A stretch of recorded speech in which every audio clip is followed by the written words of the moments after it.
بسم اللہ الرحمن الرحیم۔ ناظرین، آج 28 ستمبر ہے سن 2022، بدھ کا دن ہے، صبح کا وقت، خوبصورت صبح، اس beautiful morning, so good morning, صبح خیر اینڈ السلام علیکم ایوری بڈی۔ کیسے ہیں آپ سب لوگ؟ تر و تازہ ہیں، خوش و خرم ہیں، اللہ آپ کو سدا خوش رکھے، آمین۔ ناظرین، صبح کے پروگرام میں ہمارا پہلا اور مین سیگمنٹ ہوا کرتا ہے ہندوستان کی تاریخ، اور ہم پہنچے ہوئے ہیں 17ویں صدی میں، 17ویں صدی عیسوی میں، جہاں پہ ہم دیکھ رہے ہیں کہ ہندوستان کے اوپر مغلیہ خاندان کا 5واں چشم و چراغ، بہت بڑا نام، شہاب الدین شاہ جہاں حکومت کر رہا ہے، پوری آب و تاب کے ساتھ، پوری شان و شوکت کے ساتھ، براجمان ہے تخت آگرہ پر، تخت دلی پر، اور بہت بڑے ملک پر حاکم ہے، اور واقعی حاکم۔ اچھا، یہاں میں ایک بات خاص عرض کرتا چلوں اپنے اسٹوڈنٹس کے لیے، اپنے پڑھنے والوں کے لیے، سننے والوں کے لیے، وہ یہ کہ مغلیہ خاندان کے جو 300 سالہ دور حکومت ہے نا، 300 سال انہوں نے حکومت کی ہے ہندوستان پر، اور ان 300 سالوں میں ٹوٹل اگر نام گننے پر آئیں تو 15 نام ہیں جنہوں نے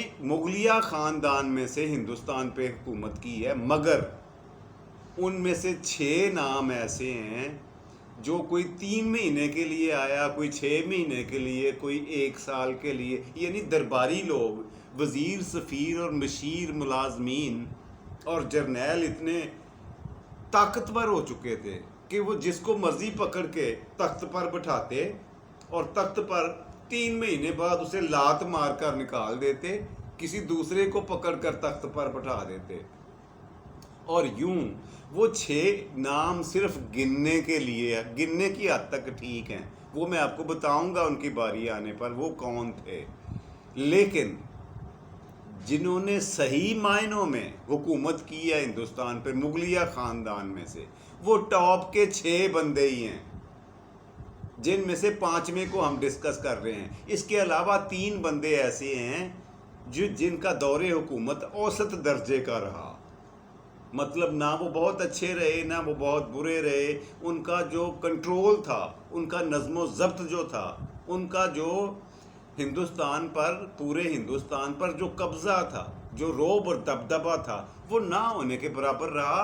لیکن ہیں تو وہ بھی، ٹوٹل نام میں نے آپ سے عرض کر دیا کہ 15 ہیں، 15، اور ان میں سے ٹاپ کے جو 6 ہیں وہی صحیح معنوں میں حکومت کر کے گئے ہیں، باقیوں نے بس ڈنگ ٹپاؤ حکومتیں کی ہیں۔ خیر، ہم 5ویں چشم و چراغ مغلیہ خاندان کے شہاب الدین شاہ جہاں پہ بات کر رہے ہیں۔ پچھلے پروگرام میں میں نے آپ کو کافی کچھ اس کے بارے میں بتا دیا تھا، اس کی زندگی اور حالات کے بارے میں میں نے ڈسکس کر لیا، آپ سے شیئر کر لیا۔ اب میں آپ کو پچھلے پروگرام سے یہ شروع کیے ہوئے ہوں کہ اس کے دور حکومت کی خصوصیات کیا تھیں، اس کی وجہ ہے۔ کہا جاتا ہے، تاریخ دان یہ اس بات پہ سارے متفق ہیں کہ شاہ جہاں کے دور میں ہندوستان میں جتنی خوشحالی تھی، مالی خوشحالی، معاشی خوشحالی، معاشرتی خوشحالی، اور اوورآل یا یوں کہیں کہ معاشرتی خوشحالی، معاشرہ اتنا خوشحال تھا ہر لحاظ سے، اور اس کی بنیادی وجہ بھی میں نے آپ کو بتا دی تھی، پھر سے عرض کیے دیتا ہوں، وہ تھا رول آف لا، قانون کی حکومت، جرائم پیشہ اور جرائم کرنے والے لوگوں سے، مجرموں سے 0 ٹالرنس، کوئی معافی نہیں کسی کو بھی، جس نے کوئی جرم کیا ہے قانون کے مطابق اس کو سزا ملے گی۔ یہ تھی بنیادی وجہ کہ اس نے عدالتیں اتنی قائم کی اور اس نوعیت کے لوگ وہاں پہ بٹھائے چھان پھٹک کر کہ وہ نہ کسی کی ماننے والے، نہ سننے والے، نہ سفارش کرنے والے، نہ کرانے والے، نہ رشوت دینے والے، نہ لینے والے۔ یہ 2 چیزوں پہ جب اس نے کنٹرول کر لیا تو یقین جانیے اسی دن سے ہندوستان میں خوشحالی شروع ہوئی، اور مغلیہ خاندان میں جتنا خوشحال ہندوستان شاہ جہاں کے دور میں رہا، کسی کے دور میں نہیں رہا۔ 300 سالہ دور میں سے 15 ناموں میں سے یہ ٹاپ کلاس نام ہے جس نے خوشحالی دی ہندوستان کو۔ ہر لحاظ سے خوشحال کیا۔ اب بڑھتے ہیں کہ اس کی مزید اوصاف کیا تھی، خوبیاں کیا تھی۔ جب یہ امن و امان بحال ہوا، جرائم کی شرح میں خاصی کمی آئی، بلکہ ناپید ہو گئے جرائم پیشہ لوگ، تو پھر اس نے یہ کیا، اس سے فائدہ کیا ہوا کہ پہلے تو اس نے صنعت و تجارت کو ترقی دی۔ جو موجودہ مقامی صنعتیں تھیں، انڈسٹریز تھیں، ان میں 3 سب سے زیادہ تھیں۔ ایک تو تھی کاٹن کی اور جوٹ کے 2 دھاگوں کا کپڑا بنتا تھا۔ کاٹن اور جوٹ کہتے ہیں پٹسن کو، جس سے یہ بوری کے سیبے وغیرہ بنتے ہیں۔ یہ ہندوستان کی پروڈکٹ تھی، اس کی اپنی پروڈکشن تھی، پیداوار تھی، یہ اور کاٹن۔ اس کے علاوہ گندم اور چاول، یہ 4 اجناس ایسی تھیں جو ہندوستان میں مالا مال تھا۔ ہندوستان اللہ پاک کی دین سے اتنی کرم نوازی تھی، اتنا خود کفیل تھا کہ اپنی غذائی ضروریات پورا کرنے کے علاوہ پہلے تو اندرونی تجارت، یعنی ایک سے دوسرے شہر جانے کے لیے آسانیاں پیدا کیں قافلوں کو، تاجروں کو، اور پھر بیرون ملک تجارت، جسے برآمدات کہا جاتا ہے، برآمدات میں اتنا اضافہ کیا، پتہ کیا کہ UAE میں، یورپ کی منڈیوں میں، افغانستان سے لے کر یورپ تک ہندوستانی اشیاء کی ترسیل شروع ہو گئی، تجارت شروع ہو گئی۔ اور وہاں پر آنے جانے میں اس نے ایسے انتظامات کیے، فول پروف انتظامات، کہ رستے میں کوئی تاجروں کو، مسافروں کو تنگ کوئی نہ کرے۔ GT روڈ اسے پہلے سے بنی ہوئی مل گئی تھی، اس سے بہت پہلے بن چکی تھی، شیر شاہ سوری نے بنوائی تھی۔ اسی سڑک کے ذریعے یہ دروگا والا سے انٹر ہوتی ہے پاکستان میں اور راولپنڈی تک جاتی ہے، وہاں سے درہ خیبر کے ذریعے افغانستان داخل ہوتے تھے قافلے تاجروں کے، تجارت کا سامان لے کر، اونٹوں پہ لوڈ کر کے۔ اور سڑکوں کے اوپر چلنے سے ایک تو وہ محفوظ رہتے تھے، سیکیور رہتے تھے، سیکیورٹی بہت اچھی رہی۔ وہی میں نے عرض کیا نا، جتنی توجہ، جتنی محنت اس نے رول آف لا پہ کی ہے، اس کے نتائج ہم سب کے سامنے ہیں۔ اور یہ بھی پھر ہمیں یہ ثبوت ہے اس بات کا کہ جس ملک میں رول آف لا نام کی چیز کوئی نہ ہو، ایک کے لیے اور قانون ہو، دوسرے کے لیے اور قانون، تیسرے کے لیے اور قانون، وہاں پہ پھر معاشرے پنپتے نہیں ہیں، ان کا زوال پھر لکھا جاتا ہے۔ پھر اللہ پاک بھی فرماتے ہیں کہ اگر آپ اپنی حالت خود نہیں نہ بدلنا چاہتے تو پھر میں بھی آپ کی حالت نہیں بدلوں گا۔ ٹھیک ہے، آپ اگر جانوروں کی طرح زندگی گزارنا چاہتے ہو تو گزارو، اللہ پاک تو پھر انہی کی حالت بدلتے ہیں، اسی قوم کی، انہی افراد کی، اسی معاشرے کی جو اپنی حالت خود بدلتے ہیں۔ یہ اس ٹاپک پہ میں بات کرنا چاہ رہا ہوں، کھل کے کرنا چاہ رہا ہوں، لیکن کچھ مجبوریاں ہیں۔ خیر، آگے بڑھتے ہیں۔ برآمدات شروع ہو گئی ہندوستان کی دور دراز تک، اور وہاں سے جو ان کی پروڈکشن تھی دوسرے ممالک کی، واپسی پر وہی قافلے تاجروں کے وہاں سے سامان لے کر ہندوستان واپس آیا کرتے تھے۔ اور یوں برآمدات بڑھنے سے اور درآمدات کم ہونے سے جو ان کے ملک کو مالی فائدہ ہوا ہندوستان کو، وہ مثالی ہے اور ہمارے لیے بہت سارے سبق لیے ہوئے ہے۔ اگر ہم تاریخ کے ورق الٹ کر دیکھیں، پڑھ کر دیکھیں، تھوڑی زحمت کریں، تو ہمیں پتہ چلے گا ملک خوشحال کیسے ہوا کرتے ہیں، اس کا طریقہ، اس کا وے آؤٹ کیا ہوتا ہے۔ ہم کیوں اس طرف جانا نہیں چاہتے؟ خیر، بات پھر کسی اور طرف نکل جائے گی۔ اس کے علاوہ جی شہنشاہ شاہجہاں کو جو بہت بڑا ان کا کارنامہ ہے، وہ ہے عوامی فلاح و بہبود۔ انہوں نے سرکاری خزانے کے منہ کھول دیے، دونوں ہاتھوں سے عوامی فلاح و بہبود پر خرچہ کیا۔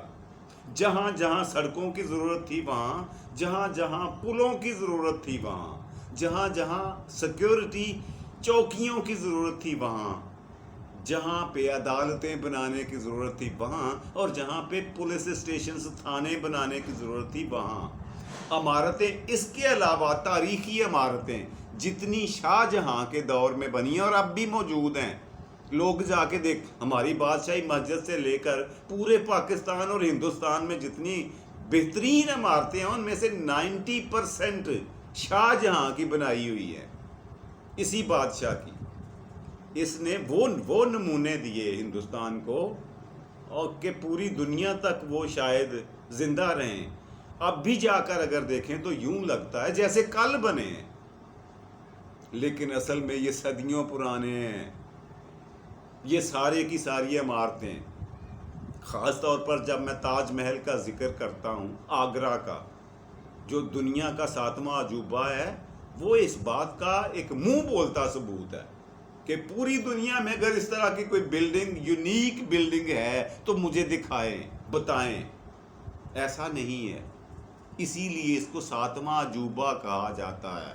اس کی شان و شوکت دیکھنے کے لیے تاج محل کی, اس کا پرانا نام ممتاز محل تھا, اس نے اپنی بیوی ممتاز کے نام پر اس کا نام رکھا تھا, بعد میں اسے تاج محل کہا جانے لگا. خیر, پوری دنیا سے لوگ ٹورسٹ آتے ہیں, وزٹرز آتے ہیں, صرف تاج محل کو دیکھنے کے لیے آگرہ جاتے ہیں.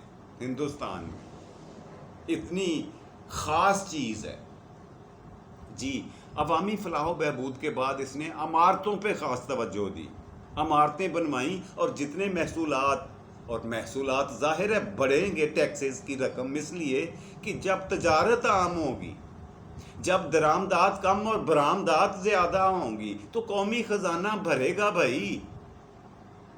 قومی خزانہ لبالب ہو گیا, بھر گیا, اور اس نے دل کھول کر وہ عوامی فلاح کو ترجیحی بنیادوں پر لیا کہ جسے عوام الناس کو فائدہ پہنچتا ہو وہ کام کر ڈالو, پیسے جتنے خرچ ہوتا ہے ہونے دو. ہر جگہ پہ, دریاؤں پہ, نہروں پہ, جہاں جہاں آبادیاں اسے نظر آئیں, اس نے پل بنوائے, اور پل بھی وہ جو آج بھی موجود ہیں. میں نے خود دیکھے ہیں, نہروں کے اوپر, دریاؤں کے اوپر بنے ہوئے پل, شاہ جہاں کے بنائے ہوئے. ایون یہاں تک کہ دیہاتوں کے قریب نالوں, قدرتی نالوں کے اوپر پل بنے ہوئے نظر آتے ہیں, برج. جا کر لوگ دیکھتے ہیں, آج بھی وہ بڑے یونیک اور مضبوط, انتہائی پتہ نہیں کیا کیا میٹیریل ان میں لگا. بظاہر تو وہ بھٹے کی اینٹیں ہی ہیں مجھے جو دکھائی دیتا ہے. ہاں, ان کا سائز مختلف ہے, موٹائی, لمبائی, چوڑائی مختلف ہے, آج کے لحاظ سے بہت ڈیفرنس ہے, لیکن ہیں مضبوط, سالڈ ہیں. خیر, اس کے علاوہ اس نے جا کر عوامی فلاحوں میں, اس کے علاوہ جی شاہ جہاں نے کاشتکاروں کی, ذمہ داروں کی, ہاریوں کی, جو مطلب فصلیں کاشت کرنے والے لوگ ہیں, یہاں میرا مطلب جاگیردار نہیں ہے.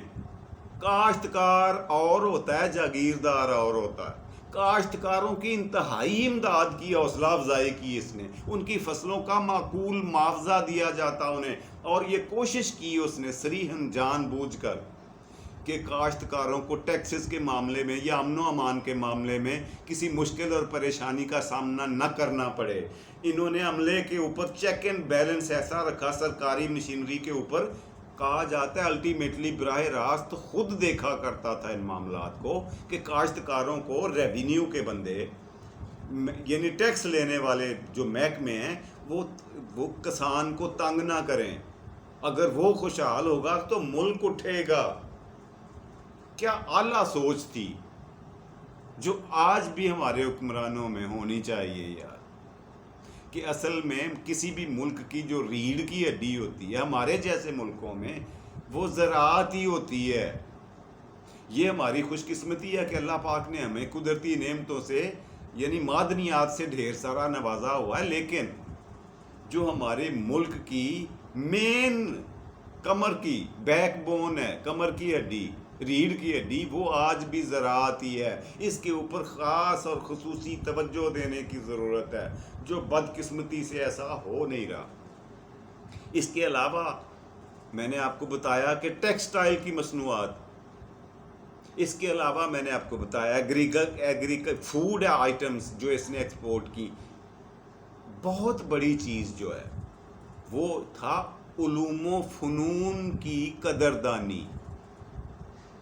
جو شہنشاہ جہانگیر نے کی، عالم فاضل اور کاریگر لوگوں کا انتہائی عزت اور قدر کرنے والا آدمی تھا، خاص طور پر ٹیچرز کی، اساتذہ کی، جہاں پہ نام آتا تھا، کہا جاتا ہے جب وہ عدالتوں میں آتے تھے نا ٹیچر، تو جو جج صاحب تھے، جو قاضی صاحب تھے، وہ کرسی سے اٹھ کر کھڑے ہو جاتے تھے، اور صرف ٹیچر ایسا بندہ تھا، ایسی شخصیت تھی جس کو عدالت میں بھی کرسی پیش کی جاتی تھی۔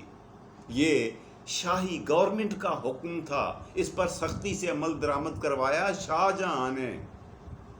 میں نے آپ کو وہ نکات بتا رہا ہوں کہ اس کے دور حکومت میں ملک معاشی لحاظ سے ترقی کی بلندیوں کو کیسے چھو گیا، اس کی وجوہات کیا تھی، اور اس میں یہ بنیادی چیز، اس کے علاوہ ٹیچرز کے علاوہ جو عالم فاضل مبلغین تھے، تبلیغ کرنے والے، ان سب کو اپنے دادا کی طرح یہ لبرلزم کی طرف نہیں گیا، یعنی اس نے دین الہی کی پیروی کٹر قدامت پسندی کی حد تک نہیں ہونے دی، مگر اس نے راجپوتوں سے بھی اپنے تعلقات ختم نہیں کیے،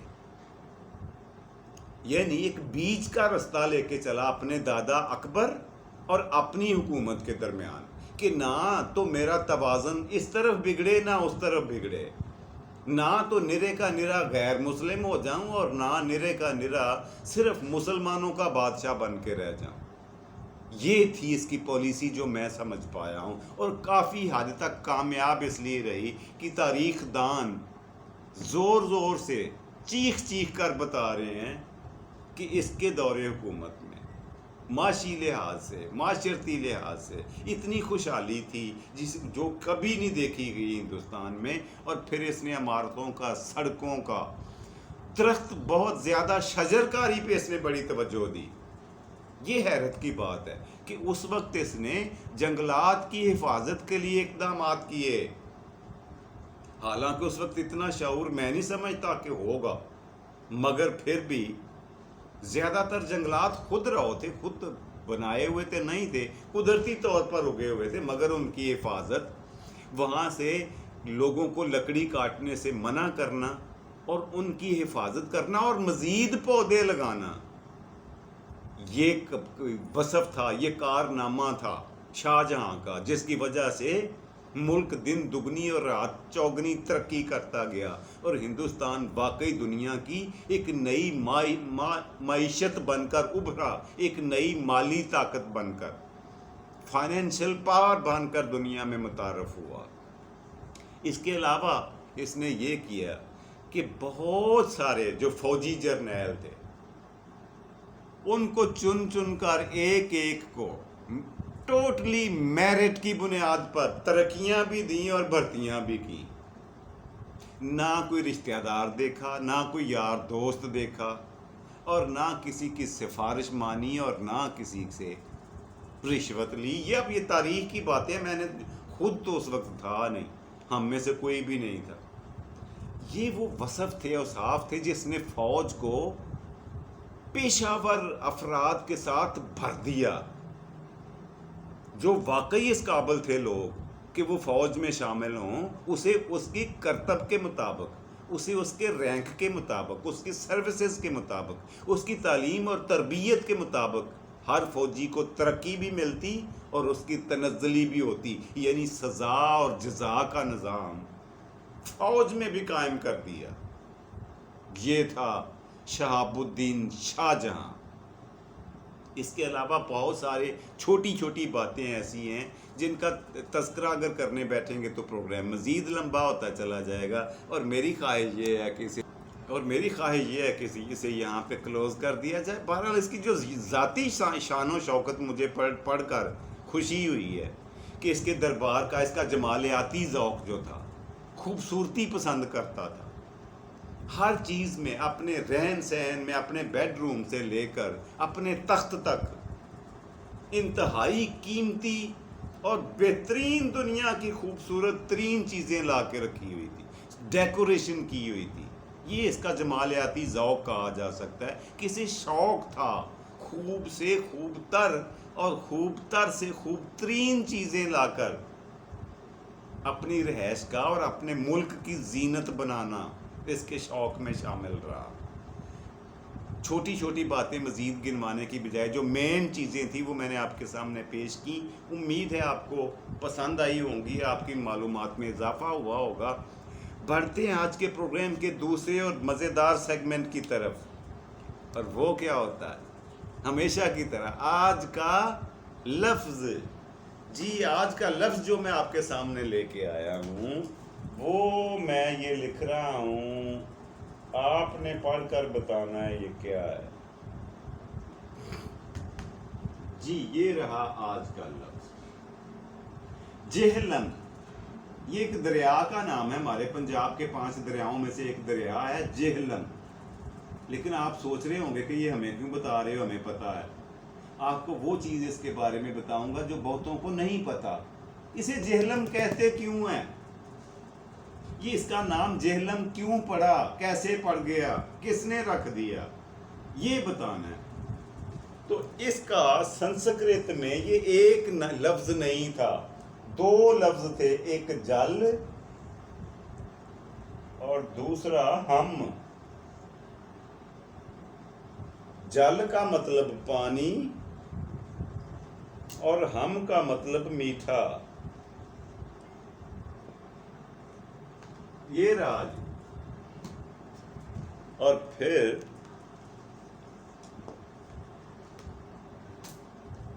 یہ ملاحظہ فرمائیں, جل اور ہم یہ دونوں سنسکرت کے الفاظ تھے. اسے جل ہم کہا جاتا تھا شروع میں کہ میٹھا پانی.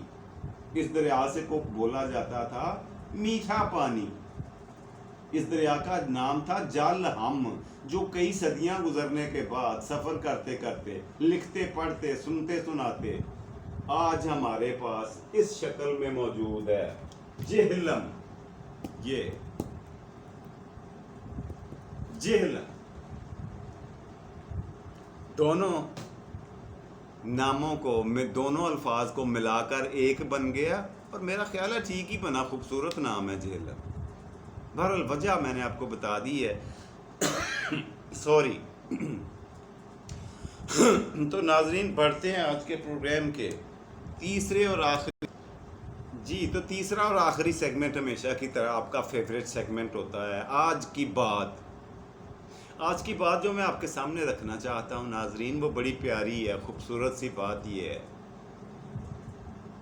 کہ اس دنیا میں بہت بڑا کارخانہ قدرت ہے. یہ دنیا, اس دنیا میں اگر کسی بندے, کسی شخص کی جڑیں کاٹنے کے لیے 1000 منافقین بھی اکٹھے ہو جائیں, کتنے 1000 منافقین کسی ایک کی شخص کی جڑیں کاٹنے کو اکٹھے ہو جائیں, لگ جائیں, تو اللہ پر بھروسہ رکھنا چاہیے. صرف ایک شخص ایسا دنیا میں ضرور ہونا چاہیے جو مخلص ہو, اچھا ہو اور خاندانی ہو. 3 نشانیاں میں نے بتائی ہیں کہ اس مصیبت زدہ آدمی کو ایک ایسے لفظ, ایک ایسے بندے کی شخصیت کا ساتھ ہونا چاہیے جو اچھا ہو, خاندانی ہو اور مخلص ہو. اس کی موجودگی میں وہ 1000 منافق مل کر بھی آپ کو, آپ کی جڑیں کاٹ کر آپ کو گرا نہیں سکتے. وہ گرنے نہیں دے گا. وہ ایک بندہ, اس کے لیے 3 شرطیں ہیں, اچھا ہو, خاندانی ہو اور مخلص ہو. اب ان 3 چیزوں کی اگر تشریح کروں گا تو بڑا لمبا ٹائم لگ جائے. یہ آپ کیا کریں نا, خاندانی کسے کہتے ہیں, مخلص کون ہوتا ہے, یہ آپ خود کیا کریں. اپنے میزبان جاوید اقبال کو اجازت دیجیے. خوش رہیں, خوش رکھیں, خوشیاں بانٹیں اور خوشیاں سمیٹیں. رب رکھا اور پاکستان زندہ باد.